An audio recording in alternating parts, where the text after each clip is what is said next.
વ્યક્તિને શ્વાસ રૂંધાવાથી શું થઈ શકે, ક્લોરોફોર્મ ક્યાં મળી શકે, એ સિવાય યુટ્યુબની હિસ્ટ્રી પણ જોતા પણ એમાં પણ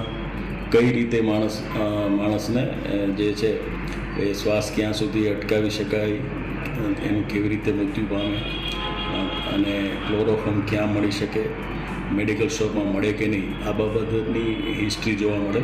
જેથી પોલીસને આ બાબતે શંકા દ્રઢ થતાં એની ઊંડાણપૂર્વક પૂછપરછ કરે, જેથી આ ગુનો શોધવા પામેલ છે. વ્યક્તિને શ્વાસ રૂંધાવાથી શું થઈ શકે, ક્લોરોફોર્મ ક્યાં મળી શકે, એ સિવાય યુટ્યુબની હિસ્ટ્રી પણ જોતા પણ એમાં પણ કઈ રીતે માણસને જે છે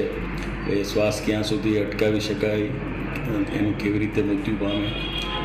અને ક્લોરોફોર્મ ક્યાં મળી શકે, મેડિકલ સ્ટોરમાં મળે કે નહીં, આ બાબતની હિસ્ટ્રી જોવા મળે, જેથી પોલીસને આ બાબતે શંકા દ્રઢ થતાં એની ઊંડાણપૂર્વક પૂછપરછ કરે, જેથી આ ગુનો શોધવા પામેલ છે.